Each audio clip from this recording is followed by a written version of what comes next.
It's the height of the Cold War. In New York, a man mysteriously falls from a hotel window. In Kentucky, a secret experiment feeds prisoners LSD for 2.5 months. In Montreal, a doctor delivers hundreds of electroshocks to his psychiatric patients. How far did the Central Intelligence Agency go to fight the new communist threat? Germ warfare, brainwashing, even murder? Will families of the victims ever know the truth? What's the real story behind the CIA's secret experiments?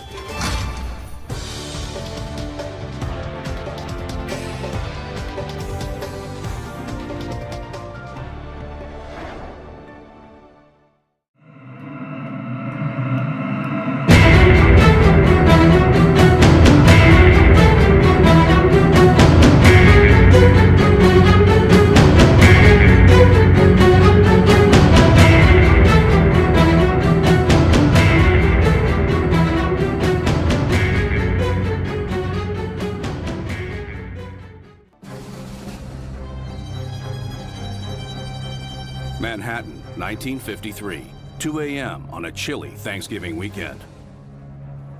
The Statler Hotel on 7th Avenue.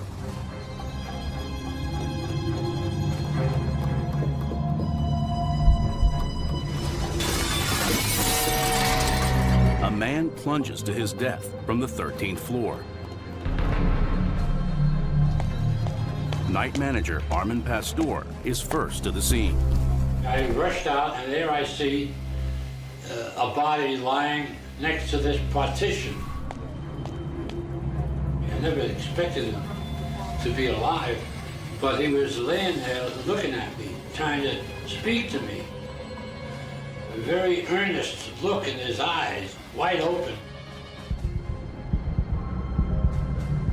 Was it suicide or something more sinister? The man is 43-year-old Frank Olson, a biological weapons researcher for the Army at Fort Detrick, Maryland. What few yet know is that Frank Olson also worked for the CIA. Olson's subsequent death is just one mysterious piece in a far greater puzzle, one that would shock the average American had they only known.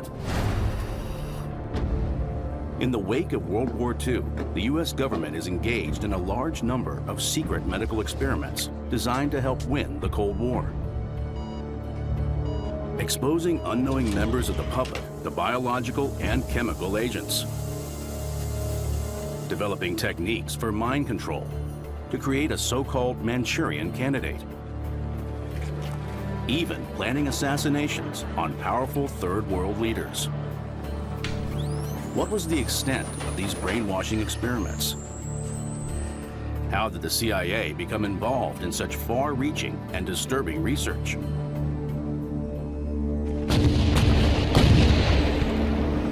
D-Day, the end of World War II, reveals the full extent of Nazi atrocities. In the concentration camps, medical research on captives includes experiments with their minds, as well as their bodies. The Germans were doing an experiment at Dachau on things like hypnosis and the use of drugs for interrogation to try and find out ways of controlling people, of making people tell against their will. An attempt to master the art of mind control.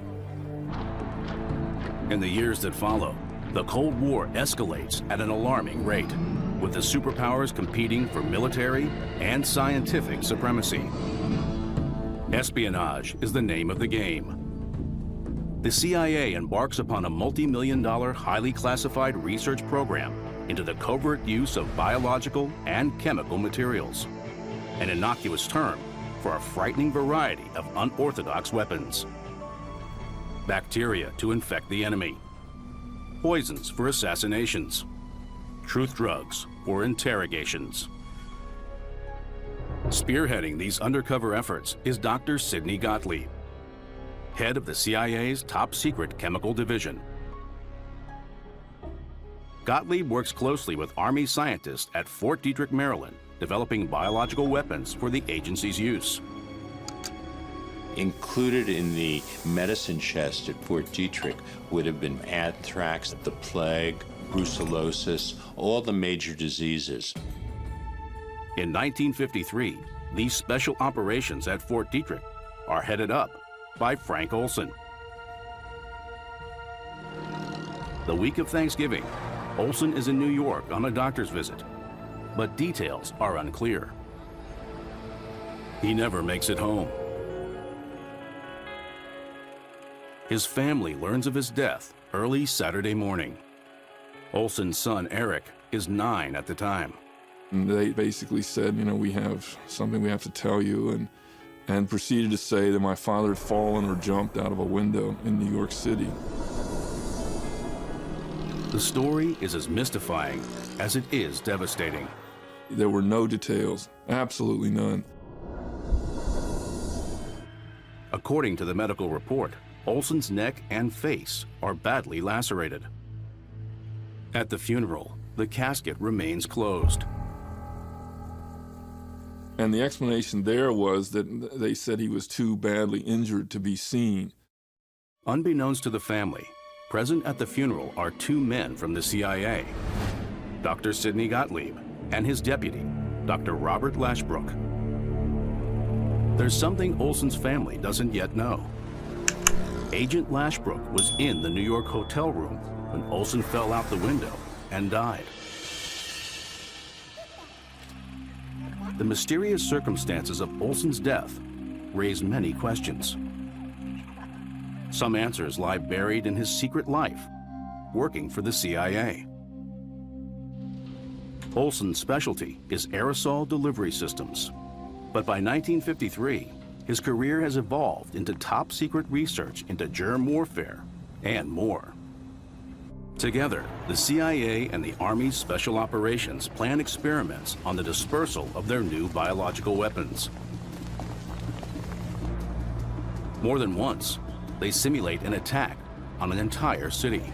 One target, the nation's most populous metropolis, New York. The intention, to evaluate how easy it is to poison a city by releasing bacteria into the subway system. Staff from Fort Detrick, posing as industrial contractors, position themselves over the subway vents. They surreptitiously drop harmless bacteria onto the tracks, while monitoring agents wait to take samples throughout the network. Turbulence from the trains quickly carries the germs through the tunnels, infecting the entire subway system in a matter of minutes. With a more lethal substance, a similar attack on an enemy city could be efficient and deadly. The CIA is not alone in its effort to develop new weapons against the communists. America forms a tripartite agreement with Canada and Great Britain, the 3 nations working together to win the Cold War. British research into biochemical warfare is carried out at the Army base in Porton Down, southwest England. Porton Down led the world in biochemical research during the 30s and 40s. Porton Down knew about the attempt to infiltrate the subway system in New York. There was a constant exchange of information. It was very normal on any given day to find 1 or more American scientists at Porton Down. In May 1953, scientists at Porton Down are researching one of the most lethal nerve agents known to man, sarin. The experiments are conducted on military volunteers, but the young servicemen have no idea what they are letting themselves in for. And on the board there was a separate notice, typed, which said in so many words, volunteers wanted to help find a cure for the common cold. Those taking part will receive extra pay. By volunteering, Ken Earl becomes an unsuspecting guinea pig in the war against the Soviets. On May 4th at Porton Down, he and 5 other Air Force men are led into a small room by 2 technicians. We were told by the 2 men to roll up the left sleeve so the left arm was exposed. These 2 men then took 2 pieces of material and they taped them to our forearm. They then gave us each a respirator and that we were not, under any circumstances, to take off the respirator. And the door was sealed behind us. It was very, very pokey, a small building. And I found out since it was a gas chamber, which puts the fear of death into you, of course. And this technician, with a vial and a pipette, went round each of us. And he dripped onto these pieces of material 20 drops in 2 rows. And it was a colorless liquid, and I didn't know what it was. I didn't question it. The clear liquid is sarin nerve agent. It is quickly absorbed into the arm through the skin. The effects are immediate. I became absolutely claustrophobic. I didn't know what sheer terror there is in being trapped and not being able to breathe properly. You feel you can't breathe. I was sweating profusely. And I felt so ill. And I now, even today, I have nightmares about it. After half an hour, we were released, gasping and spluttering and sweating into the open air. Beautiful sunny May morning. Absolute bliss. What a wonderful thing to be alive. The corresponding paperwork clearly states the purpose of the experiment is to determine the lethal dose of sarin. They quickly get their answer. 2 days later, another group of 6 had exactly the same thing done to them. But sitting in my seat was a young 20-year-old called Ronald Madison. And, quite frankly, he was dead within 45 minutes, the most hideous death anybody can ever have. Foaming at the mouth, an ambulance driver described it as like frog spawn coming out of his mouth. Terrible death. Based on the dates in his passport and known previous visits to Porton Down, there is a good chance that Frank Olson witnesses this fatal experiment. According to investigative reporter Gordon Thomas, Olson voices his concerns to a man named William Sargent. Dr. Sargent was the most eminent psychiatrist in Britain. He ran the Department of Psychological Medicine in St. Thomas's Hospital. During the Cold War, Sargent's expertise is sought by both British and American intelligence. He would decide whether one of our agents, one of MI5 or 6 agents, was okay, whether you're going to blow the whistle or not. Frank Olson tells Sargent what he's seen at Porton Down. And you told him, I've seen things that shouldn't be going on. Sargent apparently has doubts about Olson.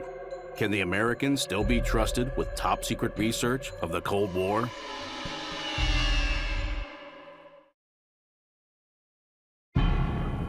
Concerns that highly sensitive information would be leaked to U.S. enemies permeates the CIA. There was a real fear in the CIA that the communists had ways of doing things, of interrogating people, of making people act against their will, that could be breakthroughs. To combat the new threat, the CIA launches its own quest to master the art of mind control. They were looking for ways to manipulate and control human behavior. They looked at chemical substances. They looked at things like electroshock. One drug in particular catches their attention: lysergic acid dithylamide, better known as LSD. The hope was you could use these drugs to soften up somebody for interrogation, or you could use them offensively for mind control programming and getting somebody set up for operations. 10 years before its recreational heyday, LSD becomes the focus of the CIA's quest for the perfect truth drug. There's just one hitch: how to find suitable subjects. So they found street people, they found prostitutes, they found prisoners, they found minorities to whom the CIA at the time did not put as much value on their lives as other people. At the Federal Addiction Research Center in Lexington, Kentucky, Dr. Harris Isbell is contracted by the CIA to study the effects of prolonged exposure to LSD.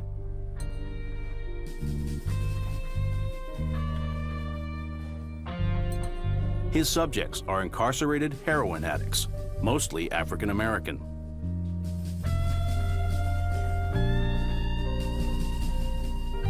The deal down there was unbelievably gauche. They had prisoner volunteers who came in, and they would be given LSD as part of the experimentation, and then as a reward given heroin.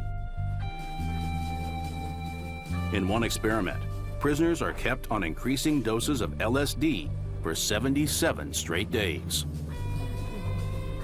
Even Dr. Isbell himself is amazed that such high quantities of narcotic can be tolerated for so long. A lot of these things just violate any kind of common sense and basic medical ethics. That you would think it would be impossible that doctors would do experiments on drug addicts, giving them hallucinogens, and then as a reward for participation, they would get more drugs of addiction. But these things actually happen. They're absolutely documented. These tests use incarcerated volunteers who know they are taking a drug. The CIA has a different mission in mind: to test the drugs covertly. You might give it to a Russian diplomat at a cocktail party, and you wanted to see how he'd react. Could you recruit him after he'd been given LSD? So unwitting testing was the name of the game. The CIA establishes safe houses in Manhattan and San Francisco. They enlist prostitutes to lure in possible suspects and slip them LSD.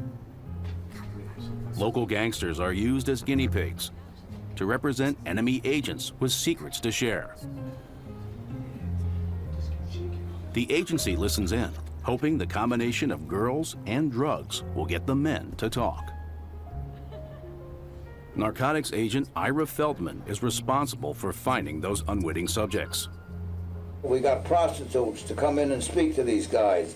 And these prostitutes would put something, which I found out later on was LSD, into the drink and make them talk. And 10, 15 minutes later, they'd be spilling their guts, whether it be state secrets or narcotics or murder. But at the height of the Cold War, interrogating domestic gangsters is just a practice run. The real challenge lies in field operations overseas, on the fringe of the Iron Curtain. In occupied Germany, the CIA hones its techniques for getting at the truth. The potential victims for interrogation are endless.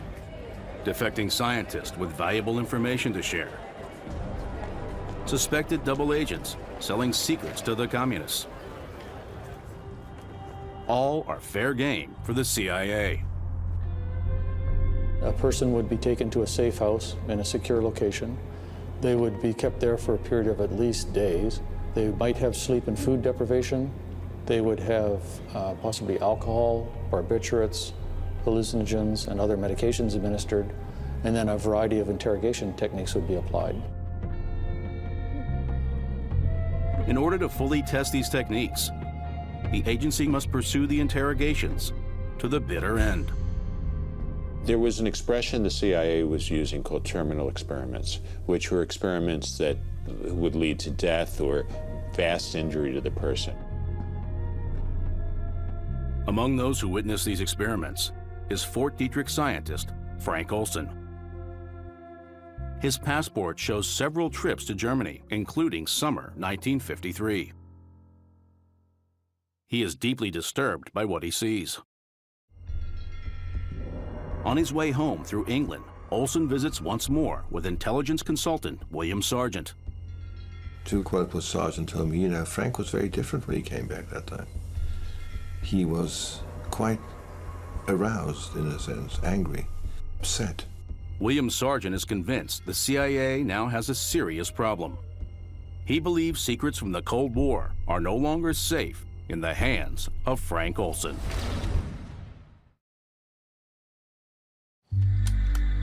Summer 1953. Cold War paranoia grips America. In Europe, Frank Olson witnesses extreme interrogations at the hands of the CIA. His British confidant, William Sargent, no longer thinks Olson can be trusted. Frank Olson had an incredible storehouse of knowledge about top secret matters concerning biological weapons and substances. And as such, he would have been a person who there would have been great concern if he had started to talk publicly. As head of mind control research, Sidney Gottlieb is the one man who knows the full extent of Olson's knowledge. If Olson's been sharing state secrets, Gottlieb needs to know. He decides to conduct a little experiment of his own. Deep Creek Lodge in Maryland, Wednesday, November 18th, 1953. Frank Olson and 6 colleagues from Special Operations at Fort Detrick attend a clandestine meeting. They are joined by counterparts from the CIA, including Sidney Gottlieb and his deputy, Robert Lashbrook.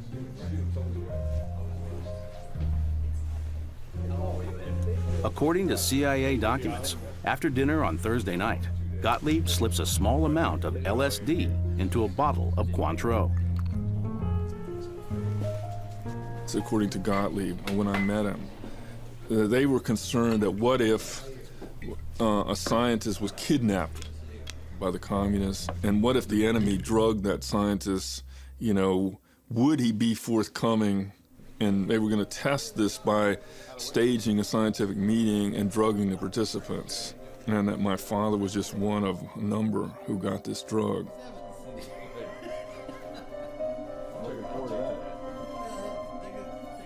Allegedly, all but 2 of the scientists present are drugged unwittingly. 20 minutes later, Gottlieb tells them what he's done, and the meeting gradually deteriorates as the narcotic takes effect. But what happens after that remains disputed. Some believe Olson is interrogated. When Olson returns home, he is profoundly affected. He wasn't hallucinating or anything remotely like that. He was simply somber and was upset. He used that phrase that he'd made a terrible mistake and he had decided he wanted to quit his job.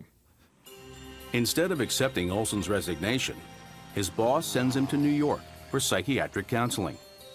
He's accompanied by Robert Lashbrook from the CIA. But the attending doctor, Harold Abramson, is not a psychiatrist. He's an allergist. He's been experimenting with LSD for the CIA's mind control research. The doctor's notes show several meetings with Olson over the course of the week. On the Friday evening, Olson calls home to his wife, Alice. He said he was feeling much better. He just wanted to reassure her and said he'd, look forward to seeing her the next day. But at 2 o'clock on Saturday morning, Frank Olson falls from the 13th floor of the hotel to the sidewalk below. The CIA claims it is suicide. They offer no explanation to the family, but secretly conclude it was triggered by the LSD given 9 days previously. If William Sargent was right, and Frank Olson was a security threat to the agency, his death silences him forever. The secrets of the CIA's experiments remain safe for the time being. After the Korean War, disturbing new intelligence reaches Washington. Hundreds of American troops are still being held captive, subjected to brainwashing experiments, and then killed. Mind control research back home intensifies. The new goal is to cause an individual to become subservient to an imposed control, to the point where he will perform acts against his will, and then have no memory of the act. The search for a real-life Manchurian candidate begins.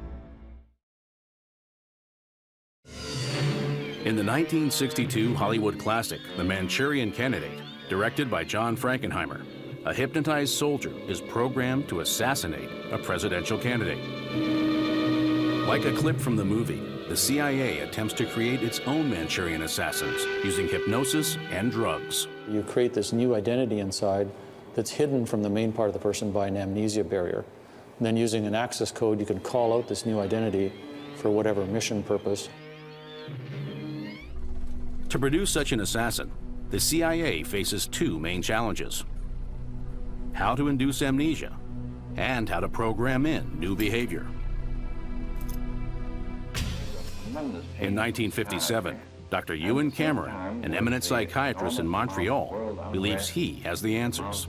The agency sought him out because they had noticed his work, in particular with two techniques: intensive electroshock and what he called psychic driving. Cameron applies his techniques under the guise of normal therapy. It's hard to say just how awful and horrendous what Cameron proposed and what our government financed was. There's a three-part technique which started with an effort to wipe out past patterns of behavior. And this was accomplished through the use of particularly intensive, repeated, high-level electroshocks until no more convulsions could be elicited from a patient. Cameron then plays tape-recorded messages through helmets that are locked to his patients' heads. This forces them to listen to repetitive statements for weeks on end to program in new behavior. Now, the final phase was to try to wipe out all recollection of what had happened, and that was accomplished by putting people to sleep for 30, 40 days, accompanied by different kinds of cocktails of drugs. Now, that's not any kind of therapy. That's a brainwashing experiment. For 4 years, the CIA fully funds Cameron's work, hoping to use his techniques to create a Manchurian candidate. Psychiatrists throughout the nation, at hospitals, prisons, and some of the top universities, are similarly on the agency's payroll. Every possible brainwashing technique is explored. One in particular consumes the agency for years: hypnosis. One of the things the CIA was looking for was, could you give a person an order under hypnosis to assassinate someone else? That would have been a Manchurian candidate. But the assassin must not remember his act. You could take an ordinary person off the street, put him through basic training, and get him to go out in the field and shoot the enemy. The purpose of the hypnosis is not to get the person to go pull the trigger. It's so that they don't remember, so that if they're captured and interrogated, they can't talk about it. In 1968, an assassination takes place that seems to resemble a Manchurian operation. According to some, it is the work of a programmed assassin hypnotized by the CIA. Thanks to all of you, and now it's on to Chicago, and let's win there. June 4th, 1968, election night in the California Democratic primary. It's midnight, and Senator Robert Kennedy delivers his victory speech in the Ambassador Hotel. He's ushered out through the crowded pantry. Suddenly, shots are fired.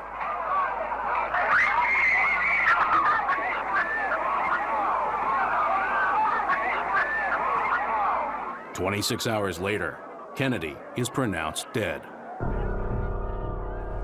As the gunman, 24-year-old Sirhan Bishara Sirhan, is led away, several witnesses notice his trance-like demeanor. He seemed to be in a daze. He didn't recollect any of the details of what he had just performed, and he couldn't explain it. He was told what he had done, and he was bewildered. Conspiracy theorists latch on to Sirhan's alleged memory loss.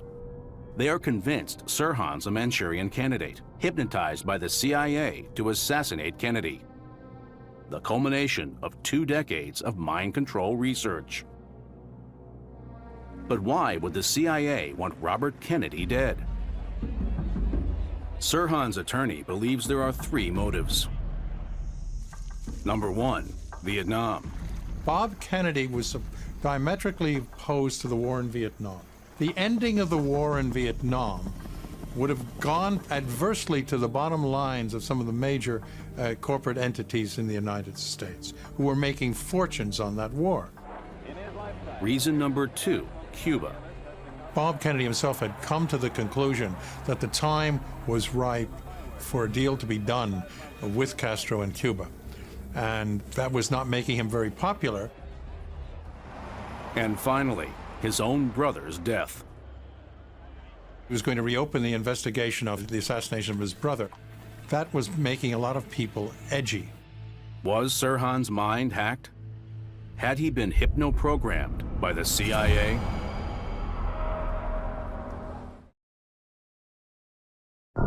Before Sirhan's trial, psychiatrist Bernard Diamond examines him many times and believes he was being controlled by the CIA through hypnosis. That girl, I followed her. She led me into a dark place. And Diamond was convinced that he was programmed, and this programming was very intensive and very, very deep into his psyche, and it has remained with him to this day. To this day, he doesn't know what happened. Programmed amnesia is the key ingredient to a Manchurian operation. Sirhan also claims he's been hypnotized before. He'd recently been studying the Rosicrucians, an ancient mystical order devoted to self-improvement. Hypnosis is one of the tools they teach for focusing the mind inward. Sirhan described some self-hypnosis meditation type exercises, and his journals have a lot of repetition, RFK must die, RFK must die, which looks to me like trance state repetition, focusing on the mission, focusing on the mission, focusing on the mission. The hypnotized Sirhan allegedly pulls out his gun on cue, but does not fire the fatal shot. And you have to understand, there's so much pandemonium. It's almost as though Sirhan was programmed to distract the entire group that was there, allowing someone to do what had to be done in terms of actually killing Kennedy by shooting him in the back of the head. Ballistics evidence seems to support this claim. Kennedy is struck by 3 bullets, all fired from the rear. The fatal shot is fired within inches of his skull, but Sirhan never gets that close. There's no account that pushes him any closer than 3 or 4 feet away from Bob Kennedy in the front of him. Adding to the alleged evidence for a conspiracy is the number of bullets fired. Kennedy is struck 3 times. 5 bystanders are also hit, but several more bullet holes are identified in the doors and ceiling, suggesting at least 10 shots are fired.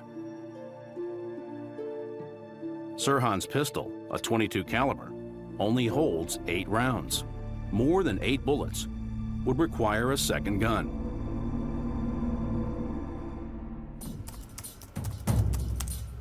Historian Mel Ayton has spent years investigating the assassination.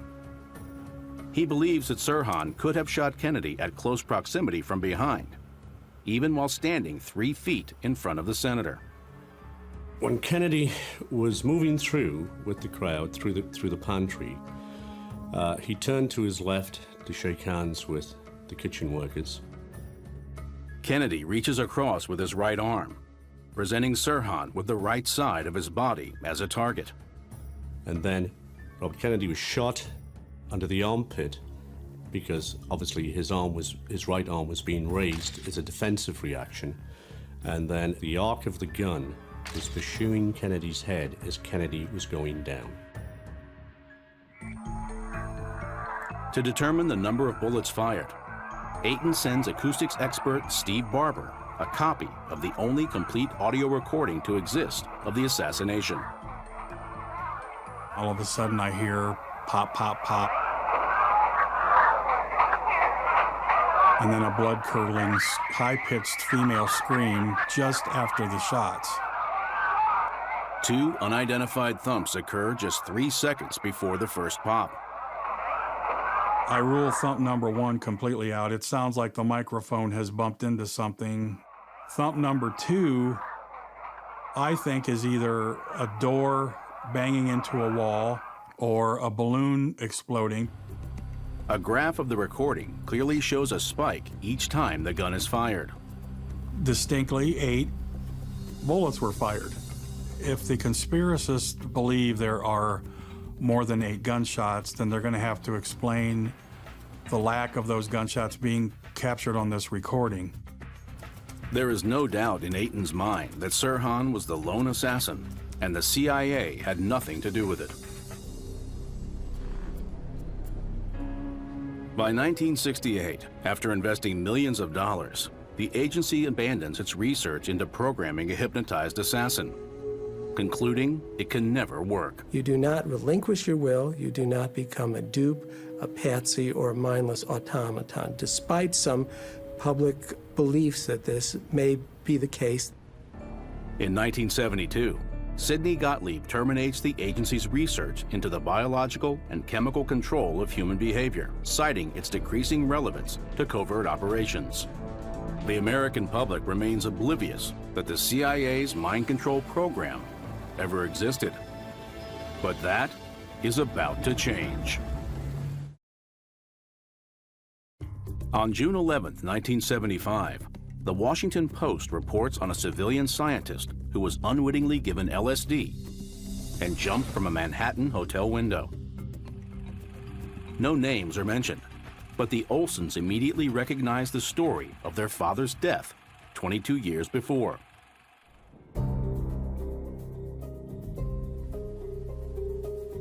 The source for the article describing Frank Olson's death is the Rockefeller Commission report. Triggered by Watergate, it's a presidential inquiry into illegal domestic activities by the CIA. The Olsons decide to sue the agency for their father's wrongful death. And within 10 days, we were sitting in the Oval Office of the White House getting an apology from Gerald Ford himself. The family received $750,000 for Frank Olson's death. Spurred by the media reports, Congress launches its own investigation into the CIA, chaired by Senator Frank Church. Sidney Gottlieb and Robert Lashbrook are summoned to testify. Had a hypnotist do some experiments, primarily to see what the limitations of hypnosis might be. Can you make a person do something under hypnosis that he would not ordinarily do? The revelations are staggering. 80 institutions have been contracted by the CIA for mind control research, costing taxpayers the equivalent of nearly $40 million today. The committee concludes the agency demonstrated a fundamental disregard for the value of human life. Former CIA Director Richard Helms reveals that in 1973, he instructed Sidney Gottlieb to destroy all records pertaining to the mind control experiments. But some documents managed to escape the shredder. You can be sure in any government agency there's always an accountant somewhere who has got an extra set of the documents, and the financial records included program descriptions and project proposals. Among the files released by the agency are several internal memos written immediately after Frank Olson's death. The documents describe the incident at Deep Creek Lodge as a mild experiment using a very small dose of LSD, targeting all but 2 of the men at the meeting. Apparently, no one had an abnormal reaction to the drug. But there's also a memo from CIA consultant Harold Abramson, who saw Olson the following week. According to him, the experiment had in fact been designed specifically to trap Frank Olson. The contradictions plague Eric Olson for many years. He is convinced there was foul play at hand. In his quest for answers, he finally turns to the one man he knows he can trust, his father. When the backhoe started digging, it was early June morning, 1994. I thought, yes, finally, we're gonna open this thing up. Supervising the exhumation is forensics expert, Professor James Starrs. The body was, as I would say, in unusually well-preserved condition. One thing is immediately apparent. There were no lacerations evident on his face and head. This is in direct contrast to the medical report and the story told to the Olsons. There was something else the CIA didn't want the family to see.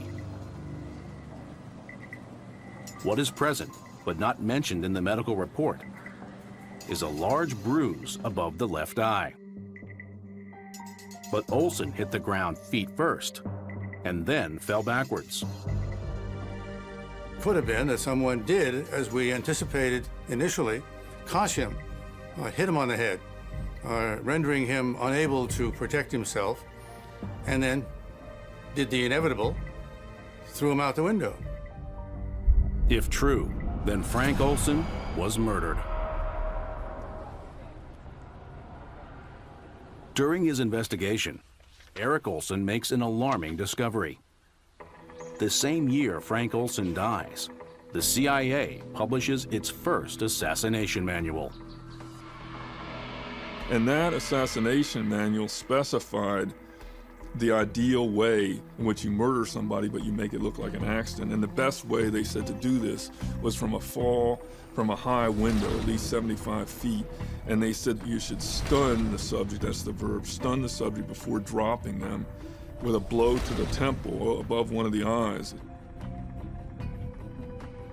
The pattern was identical in every respect to what we found and what we interpreted from the remains of Dr. Olson. I think that Frank Olson was intentionally, deliberately, with malice aforethought, thrown out that window. But investigative reporter John Marks disagrees. I spent an incredible amount of time researching this question. I never found any evidence at all that Olson was pushed out that window.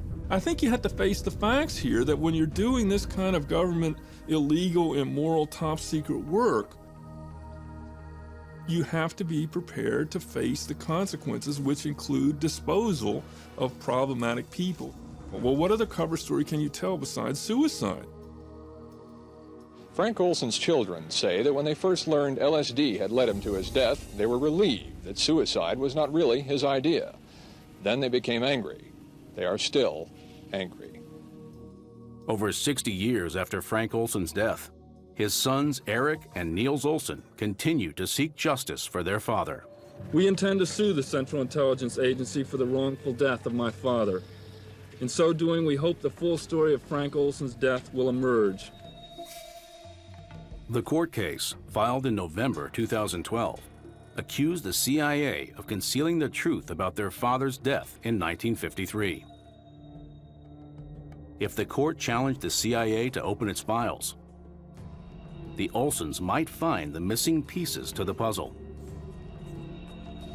The Olson family argued that their prior settlement was received under a false assumption, that the CIA had provided all relevant documents surrounding Frank Olson's death. But after months in deliberation, in 2013, U.S. District Judge James E. Boasberg ruled that the case must be dismissed.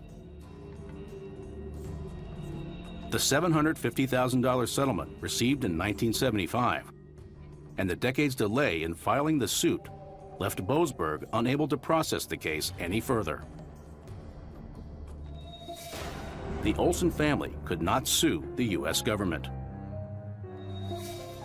In the fight against communism, the government sacrificed the rights of many individuals, including Frank Olson and his family. During the Cold War, it seemed that almost everything was justified, and if you were against it, you weren't patriotic. In the climate of the Cold War, or in all of human history, the basic motto is war is hell. And you've got to do a lot of bad stuff, and a lot of people die and get hurt. But we justify it because we need to do what we need to do to protect America. This is the bind that we're in as a culture. What can we justify in the name of national security? Can we justify medical atrocities? Apparently. It is a dark chapter in America's history, the full details of which we may never know.